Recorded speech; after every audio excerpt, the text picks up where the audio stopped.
Morning. Morning, sir. Carlos, good? Yep. Brian, we're good? All right. Well, we will call the meeting to order. Welcome, everybody. It's nice to see everybody on this nice, cool, crisp day outside. So, Council, are we ready to start? Everybody good? Okay. Carlos, Jim, I'm not sure what the agenda is, but... Thank you, Mr. Mayor. Good morning, Mayor and members of Council. Good morning, everybody from the staff. We are here for the second round of budget workshops this week. Today, we're going to be talking about the general fund, and then on Thursday, we'll be following up with the capital budget as well as the special revenue and enterprise funds. There's not a lot planned from my part today. There's one slide, basically, that you'll have up hopefully on your screens. That was distributed also to you yesterday afternoon. And we're going to go over the changes that have been made since the last budget. And I will tell you this at the end, before I forget, there is one other change that, as this is a fluid process, there's one other change that came to our attention earlier today that we're going to add that makes a slight difference, but not tremendous in the numbers. So starting out with at the end of the last round of workshops, we had a contribution to unassigned fund balance, which is what we look at, that sort of the net income of $221,125. So that's just the starting point as a reference. Since that June meeting, the property appraiser has certified the values for the county and for the city of Temple Terrace, and luckily our values actually went up. So we generated an additional $219,876 in revenue from that increase. Now to the changes. So as the council knows, last month we talked about we're proposing to do a 4% cost of living adjustment as well as a 2% merit adjustment to the staff. And I say merit adjustments based on evaluations for that 2%. So if the staff performs adequately, they would get the 2%. The plan in the first budget, the first round, was contemplating all of that happening October 1. So the 4% plus the 2%. We have since gone back and looked at that, and for many different reasons, it makes more sense for us to do the COLA October 1, but do the merit based on the employee's anniversary. And by doing that, actually, it saves the city nearly $71,000, as you see there on that second line. Another change that we caught was in the first budget, we had projected revenue to the tune of an additional $124,145 for a program called the Public Emergency Medical Transport and also Medicaid Management Opportunity Program. And what that is basically when we transport patients who are eligible for Medicaid or on Medicaid, we contract with an agency and they do some additional reporting for us. And there is a program at the federal government which basically provides a supplement to offset some of the difference in cost between what Medicaid might pay and what we might receive based on our rates. And we had a number that was higher based on sort of a trend that we were seeing. It seemed like there was going to be more robust dollars coming in. But those dollars, we've been told now by the agent that it's less. The federal government's tweaked their formula a bit. Also, our transports that would be eligible for this particular reimbursement were less. So because of that, that number has been reduced. We also have the agency reporting fee in here that was not included in that first round of budgeting. So that's what those numbers represent right there. The first round also did not include our transfer to the TIF. As you know, to the Tax Increment Finance District, the CRA, there's different agencies that are required to contribute to the TIF, including the city. So we plugged in that number. Now we have the final values from the county, so we plugged in the number. So it's $180,325 that will be additional this year because of the increase in property values. So our total contribution to the TIF is $731,594. We also have the golf course loan that luckily only has 2 years left. So this year, the payment is increased by nearly $93,000 to a total of $259,331. Why has it increased? I believe that's just the way the amortization schedule is set up. Is that correct? In this case, the difference is because we didn't have it all coming out of general fund in the first iteration of the budget. We usually take everything, You have to be at the podium. Yeah, Jim, you might want to come up to the, Sorry. that's all right. And just remember, everybody, to turn on your microphones too. I'm not sure if everybody's on. Jim, I'm not Am I sure on? that one, I'm not sure if that one is on either. let's see. Is it this button here? Oh, maybe it was. Okay, you're on. Just want to make sure everybody can hear the answer. So the question we're talking about is the amount of money setting aside for the debt concerning the golf course. That's the topic. So, and the question is, why is it increased $93,000? Yeah, the payment, principal and interest has not increased. We did not have it coming out of general fund in the first budget. We went back and looked at, our TIF, which we pay, part of the TIF to pay the CRA loans, and we had that, but not enough because the values went up. And when it comes to the golf course, we missed that. We thought, we're not gonna, we just missed it. Okay. So that's adding, or we didn't have enough, I'm sorry. There was like 116,000 in there in the first round, and it needed to be 259 or 166 and 259. That's what the $92,000 difference is. Okay, So we got the right numbers in there now. okay. Thank you. Can, Oh, I'm sorry, just council member. while we're talking about the golf course loan, I just want to clarify, that's really a pass-through because the country club or golf course pays the city for the loan, or reimburse us? Yep. So what's happening is actually, we're about to pay off that loan, but based on their schedule to reimburse us, they still have many years ahead of them for them. So it's not a clear pass-through. It's not exact, but over the life of their agreement with us, they will have paid off the loan. Correct. Correct. In 2043. Yes. Got it. That is council member Schistler who's on the phone. I should have announced that. It is not Good morning. God. I did- It- Well, And so, Gil, I didn't indicate on the record that you were on the phone. That's my mistake. But Councilmember Schistler is joining us remotely on the phone. And I just wanted to make sure that the public knows that the city's not funding this loan without being repaid by the country club but the schedule is established. Yes, thank you. Good, just clarification, yep.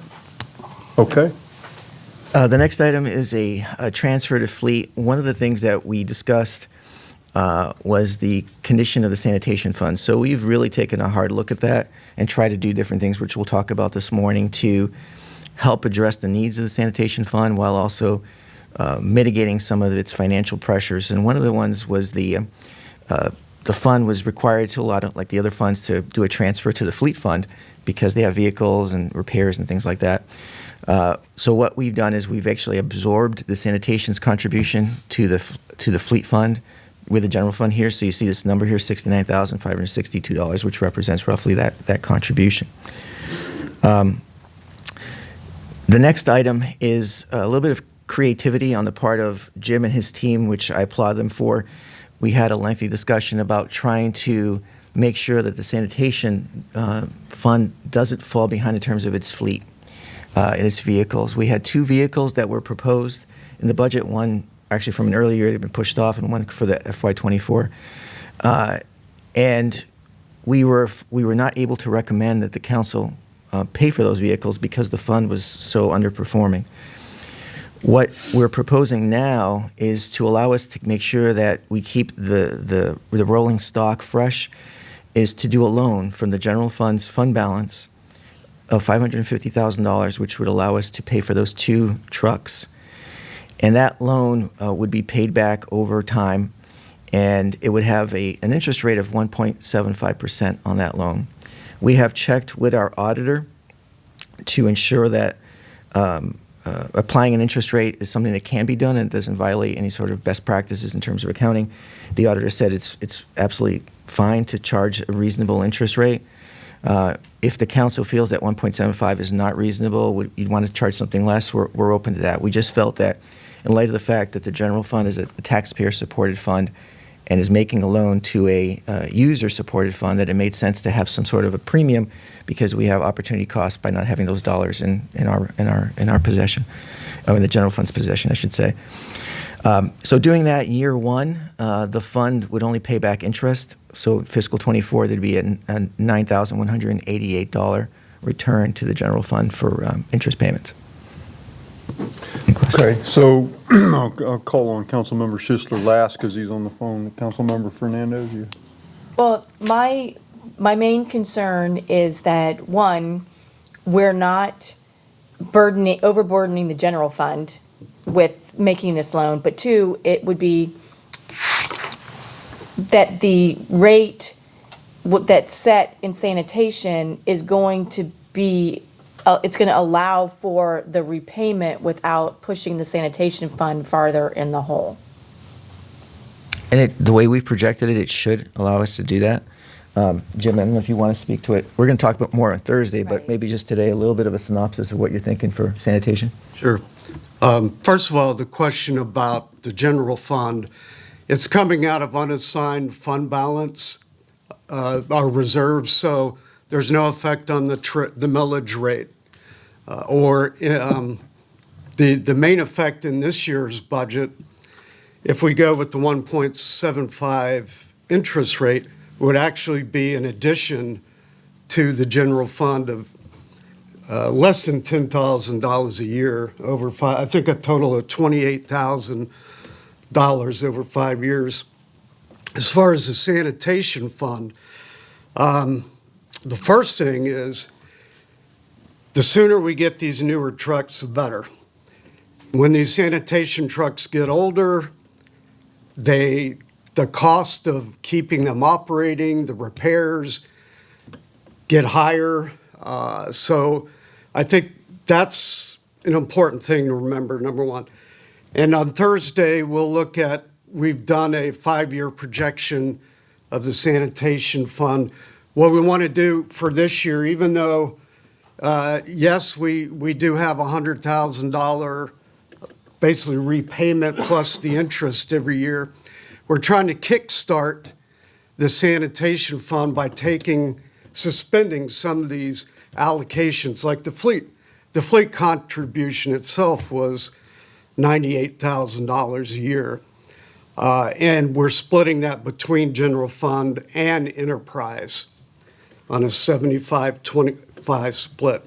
When I say enterprise, I mean water and sewer, because they have a lot of fleet costs too. We're also recommending an 8.5% rate hike on top of the 10% we already did. We're already seeing a trend upward in fleet.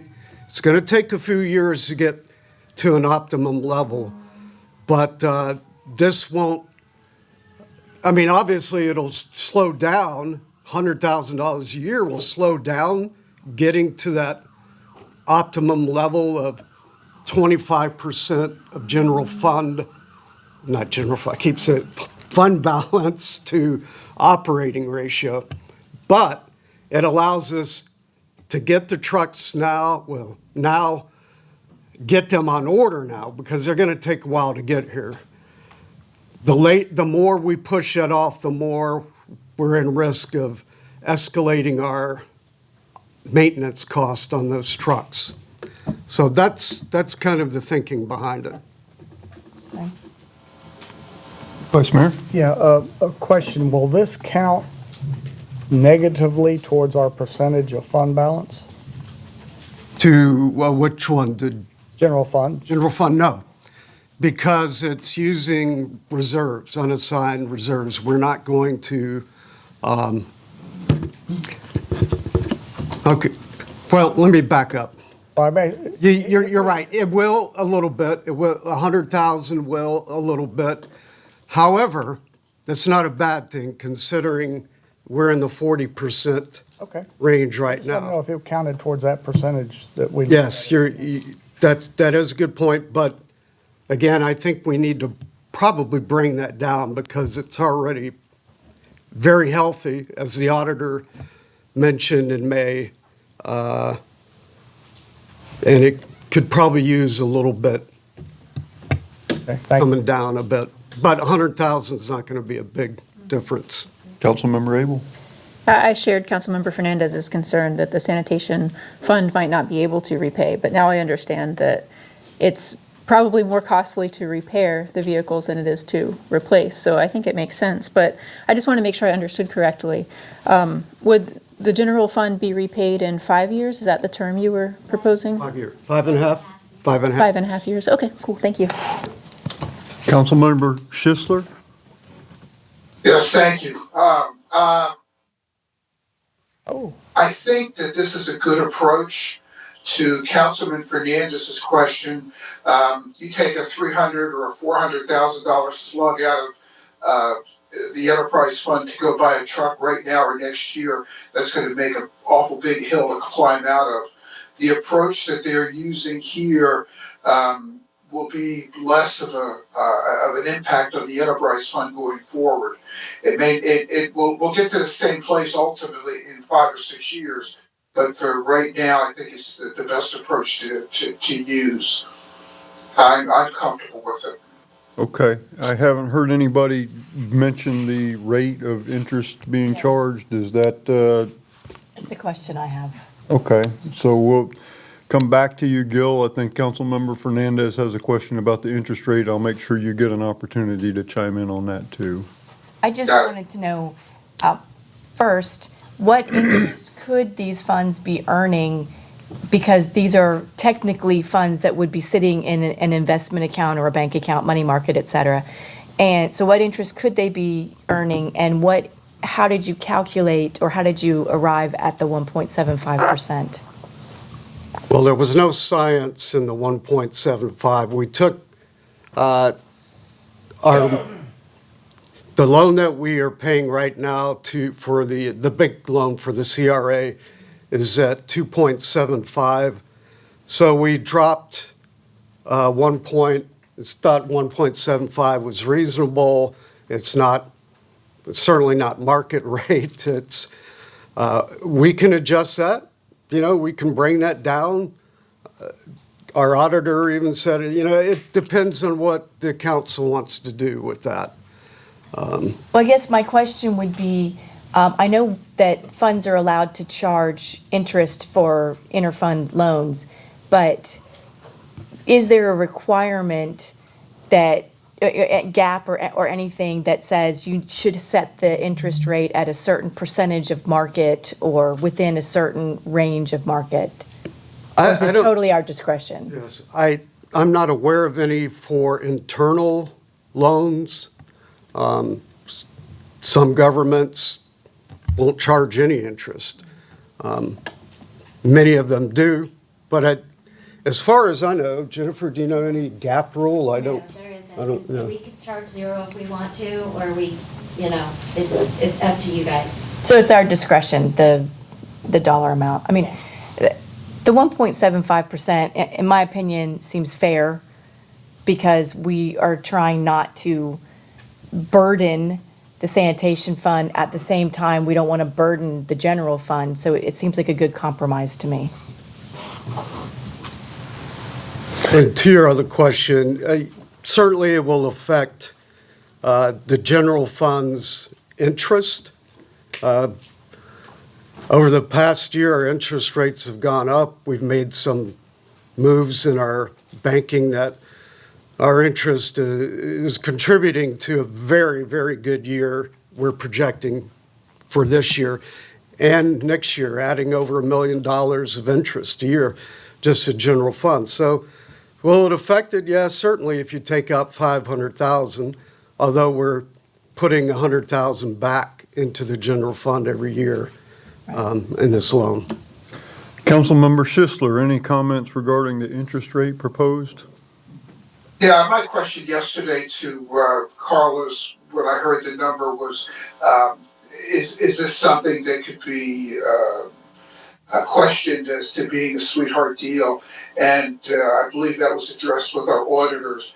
I think we have a lot of discretion which we can use to arrive at a number. So I'm comfortable with the 1.75. make it 2 to make it a round number, it doesn't really matter. You're taking it out of the left pocket, putting it in the right pocket, so it stays within the city, and it's, covers a potential lost opportunity cost, but I think in the long run, it's going to be fair and equitable to the sanitation fund. I'm okay with it. Okay, thank you. So are we ready to move on to the next topic, or is there anything more on this? Okay. The next item is, in the first budget, we talked about, we had provided some funding for temporary staffing in the HR department, and that's funding that's been there for several years now. And I had mentioned that I was waiting on hiring a new HR director and having their input on this item as well, because there had been a proposal originally when the outgoing HR director, before she left, she had put in the budget a request for a permanent staffer. So I've since talked to Mr. Nazario about this, and he does recommend having a permanent staffer. It would be a 30-hour per week position. So originally we had $19,240 in for a temporary staffing person, which I think roughly calculated to about 19 or 20 hours a week. And we are proposing to go up to this 3/4 FTE position, which is, again, $33,364. I'm not sure if you have any questions about that particular. I do, and I'm not interested in drilling down into the weeds of this, but I'm curious about what's the general justification, and what's this person going to do? I'd ask Mr. Nazario to come up and. Sure. What's new that's causing us to need to add the staff person? Good morning. Good morning. I believe there's an opportunity for us to decrease the time to fill and the time to hire in the HR department, and as a result, support the rest of the city and their staff. I looked into some of our existing openings, like, for example, some of the openings in utilities and public works, and we have postings that have been out there for a couple of years. And I want to try to also build like a talent acquisition, just a campaign centered around making sure that's a priority in the HR department. Right now, we're using contracted services to assist with file maintenance. There's a backlog dating back to the early 2000s with employee files that need to be uploaded into Laserfish, and there's a continued need to rely on Robert Half.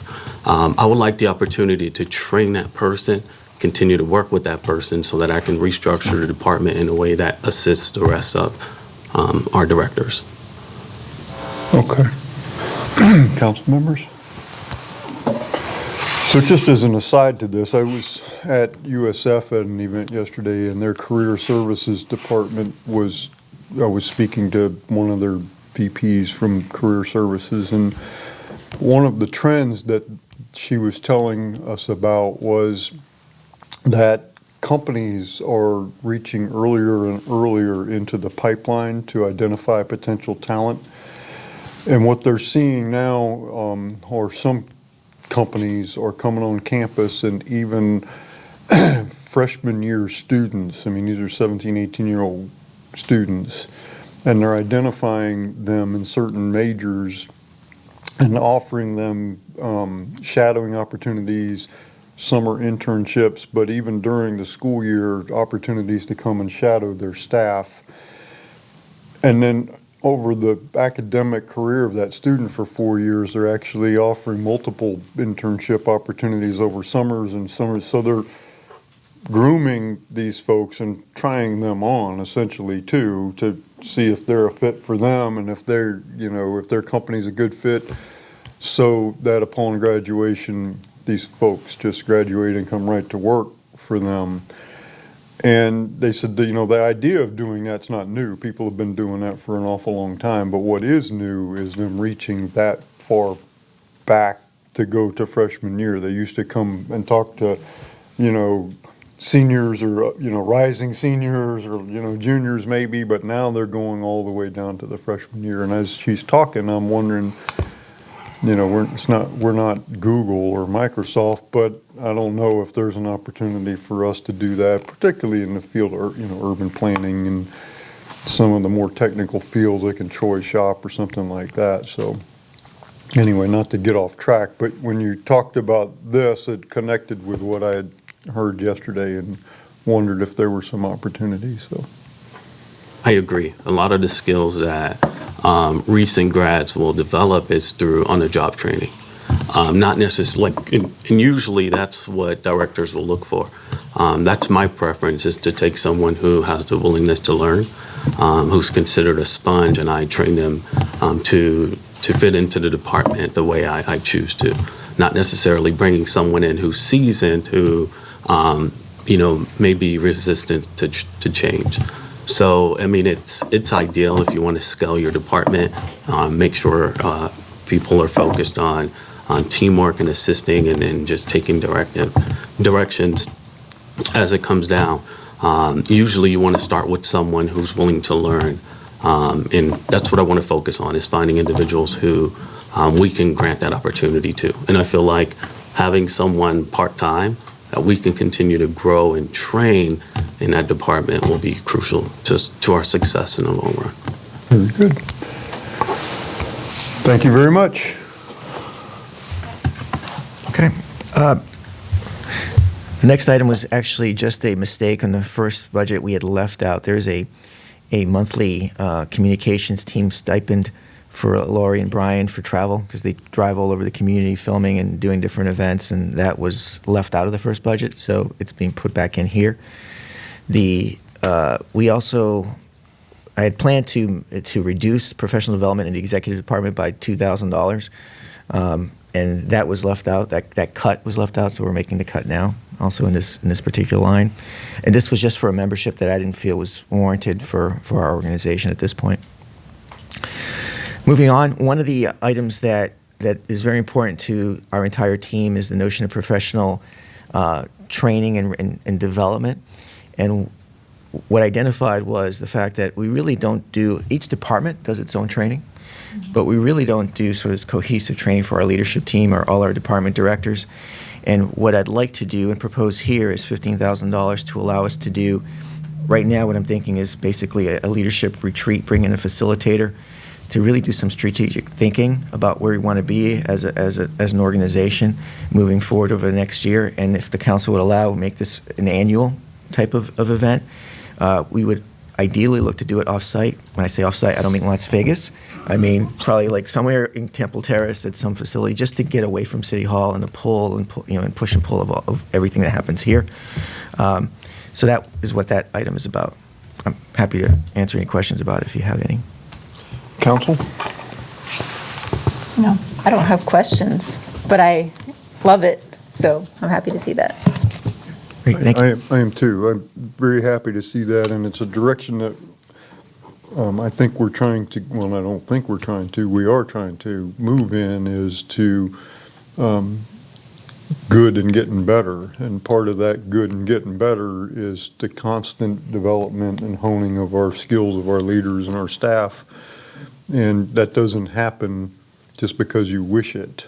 You have to do something to make that happen. And so all the improvements that we're trying to make with the constant improvement and excellence and organizational alignment and all these things that we're trying to do, I think this is a huge part of that. So I'm very supportive of that. Okay. Thank you.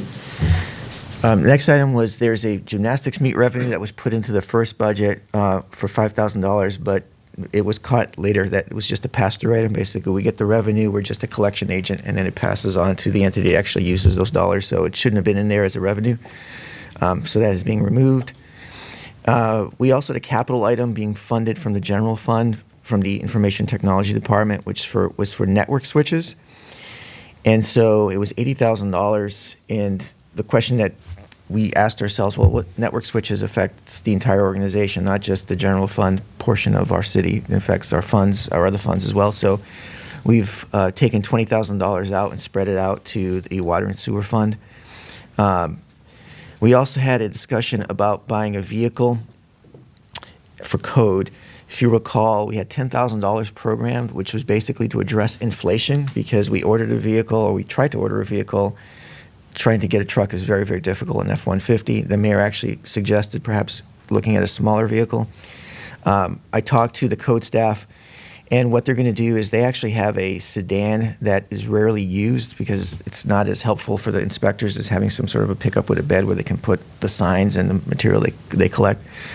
But they're going to reallocate their internal vehicles to the point that we will not need to buy a truck. So we're just going to take that out completely. They're going to use the sedan, and that should take care of our needs for the next foreseeable future. Okay. Okay.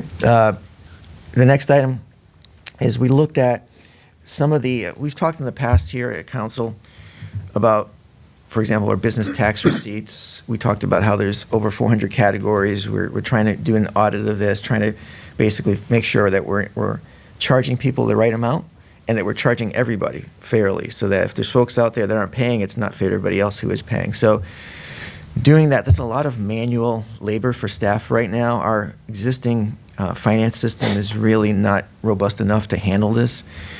So we are looking to acquire some software that's out there that would allow us to do a better service for our business tax receipts.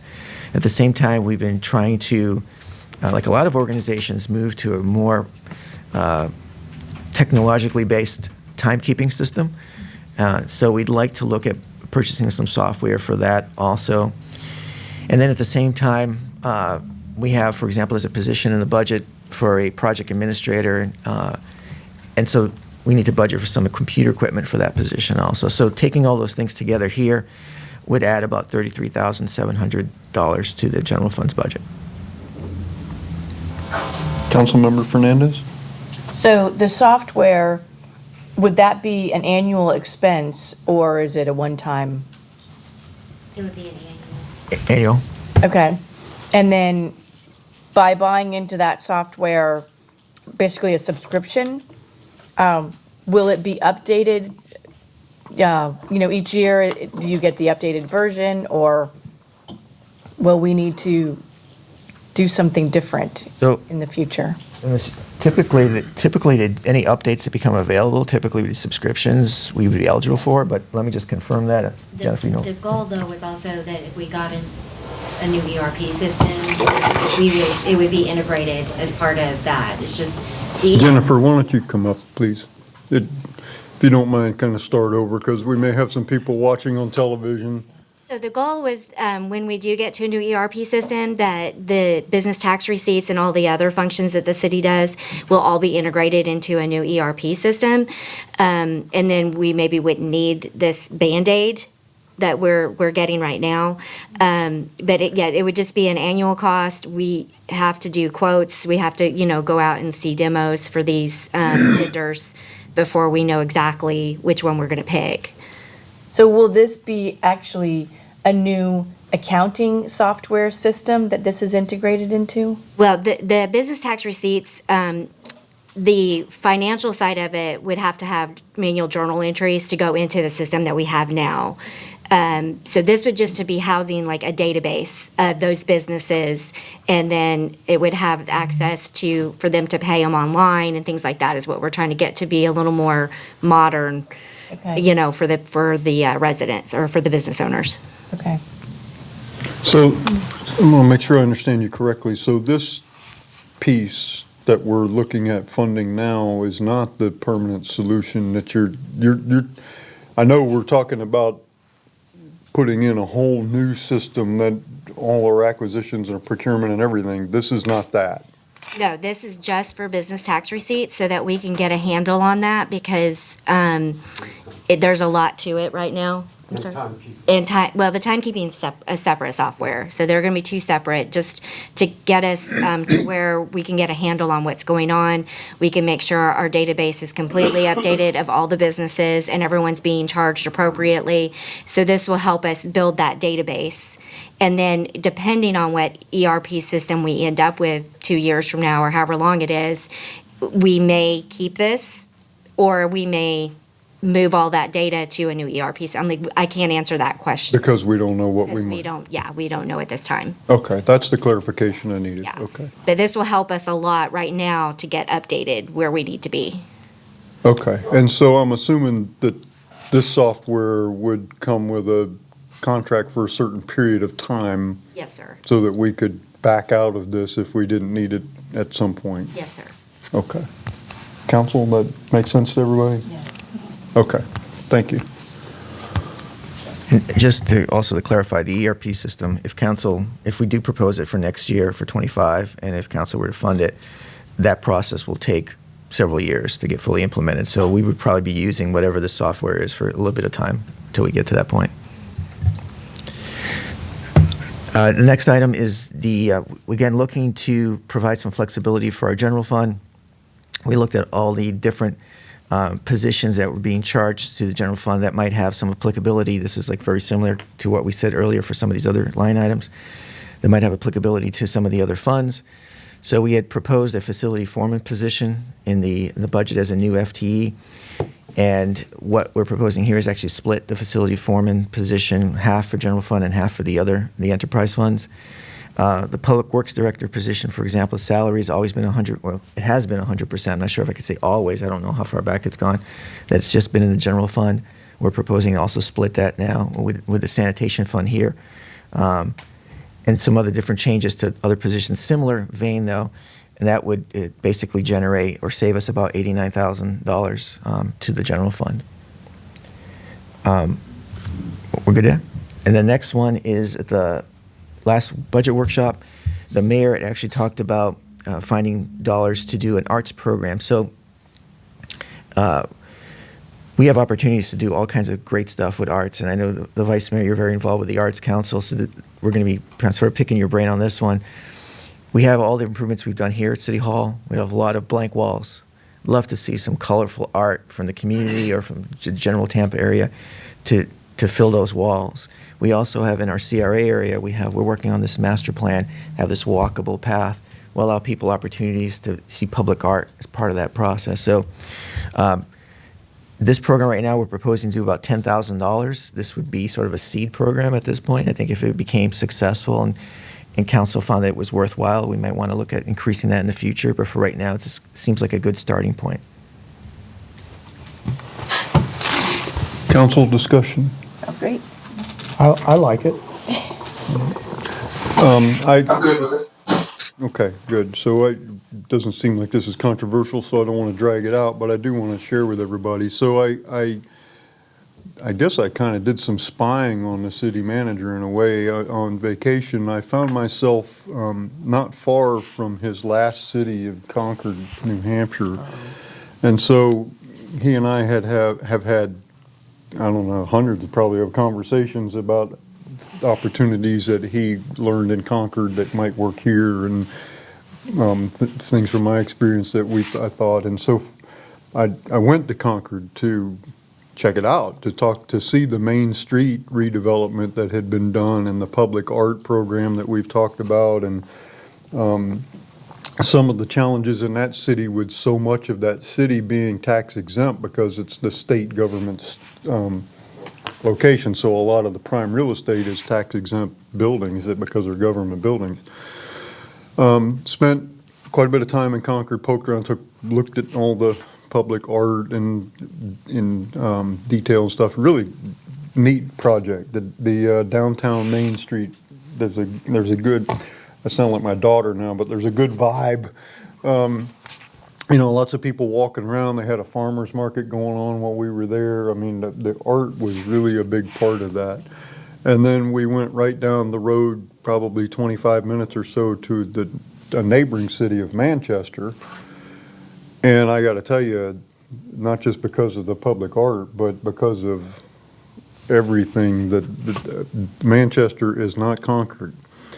And so there's a definite feel that's created by the brick pavers on the sidewalk, the landscaping, the art.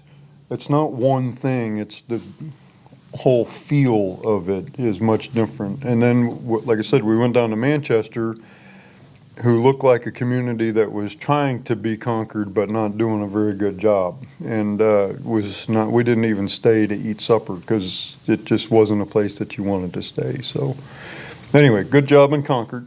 Good job here too. So yes, Councilman. I was just going to say this kind of harkens back to our conversation about, designing the downtown area. and having an intentional investment about what we want it to be and what we want it to look like. So it sounds great to me. Vice Mayor. Right, and this could open the door to help the city and the Arts Council get other grants from like the Hillsborough County Arts Council. They have grants, and the Arts Festival and the Arts Council has gotten some, but having the partnership and other projects could open that door for more revenue. Yep. And in Concord, I think we might have mentioned this before, in Concord, the art that's on display, the public arts and sculptures and that kind of thing, most of it's for sale. There's a tag, I have pictures, there's a tag under each one that talks about who the artist is and, you know, what the name of the art piece is, and then there's a QR code that if you want to know more about it, you can scan that and it'll pop up more. But it says right on it, if you're interested in purchasing this piece, contact they have a partnership with the Chamber of Commerce. And so I guess, I don't know if all of it is for sale, but I guess most of it is for sale. Right, yeah, in that case, most of it is for sale.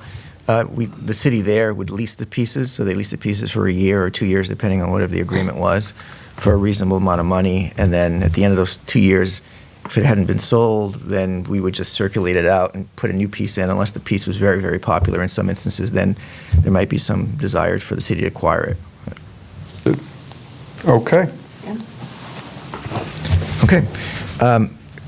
Moving on, the next item is so when we looked at the general fund, the capital portion of the general fund, in the first budget, there were a lot of projects in there, and I think I mentioned to the council that that was something we were going to take a real hard look at, because it was sort of, we just put everything in the budget.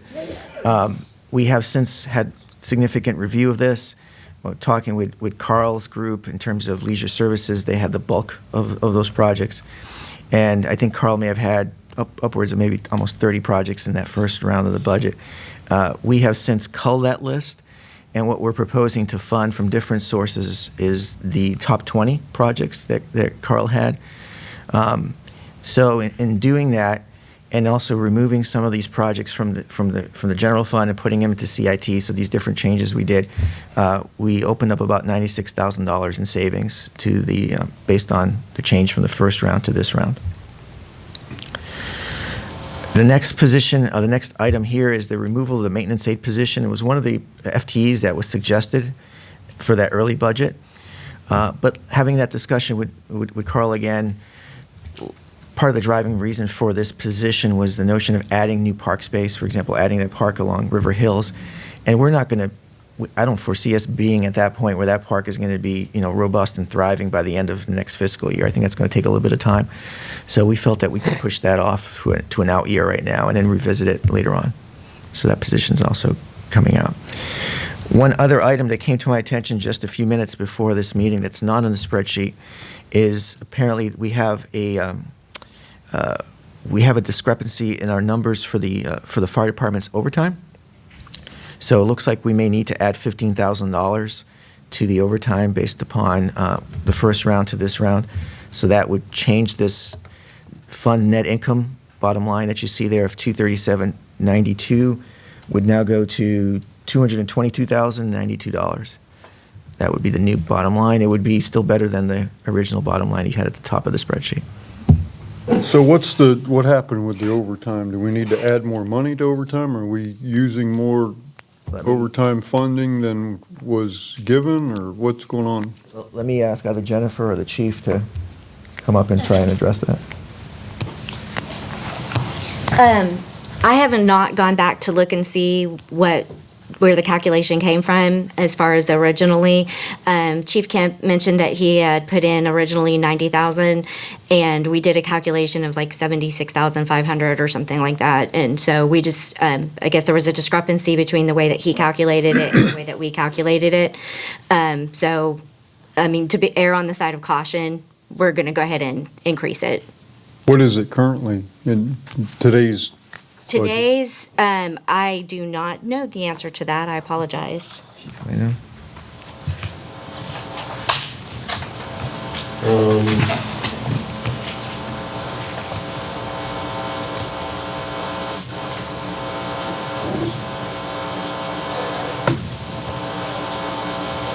I think it was 76 to 90,000. We went from 76 to I'm sorry, we budgeted 87 and 23, and we're budgeting 90,000 this year. Okay, so that's relatively the same. Yeah.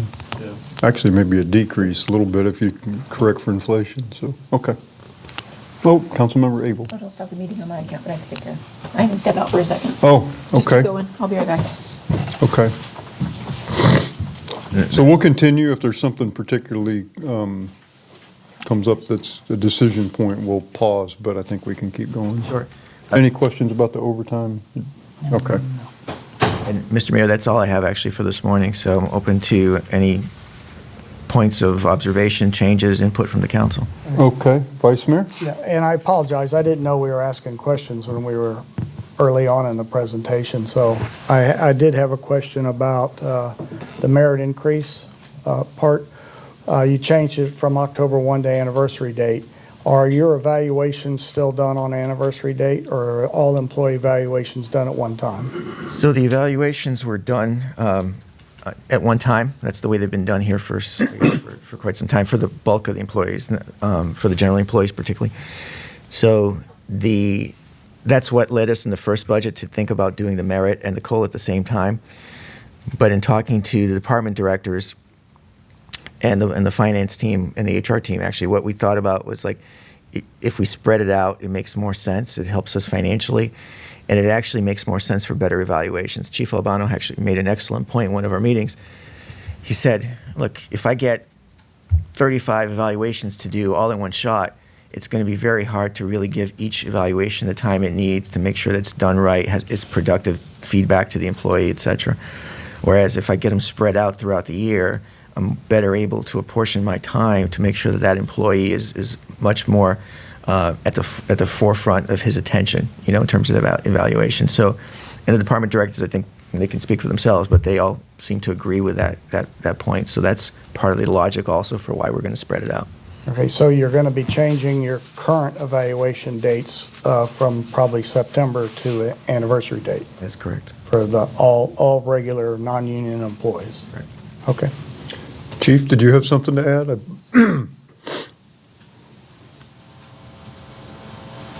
Well, just for council's benefit, we've been doing that for our union employees for about 2, maybe 3 years now. It works really well. It's not just a comment that I made. It's proven over the course of the last couple, 2 or 3 years to be very effective. It also helps us when you're talking about promotions. It goes from their hire date to their anniversary date for promotion, so you don't get confused with where you're at in the year when you get promoted. You work a year from that, and that's when your new step or your new increase takes place. And of course, what the manager said as far as the savings that it generates throughout the year for the budget. Yeah, I worked under both. At the sheriff's office, it was always your anniversary date, and then when I went to work at the airport, it was everybody at the same time, and they did biannual, or semi-annual, so it was twice a year. So twice a year, I would get 120 evaluations that would hit my desk at the same time. So all work for me just stopped for like 2 weeks. I mean, that's a lot of evaluations, and to the chief's point, it's very difficult to spend any time with this or that. I mean, you wind up writing the same vanilla comment on each one because you just got to get them through. So anyway. That's all. I support that too. Yeah. We were talking about doing performance evaluations on anniversary date as opposed to all of them on one date. So, okay. Is that it? That's all I have. Any other questions, council members, about anything general fund related or where we are? Mr. Schistler, you have anything? Nope, I'm good. It all sounds good. Well, it's 10 minutes to 10. I don't know if we've been successful or a big failure here because we don't have anything to talk about. So, okay. And then Thursday, we're going to talk about what? Enterprise funds? We're going to be talking about the enterprise special revenue funds as well as the capital budget on Thursday. That hopefully will be a short discussion as well, but obviously we'll have the full 3-hour block at our availability.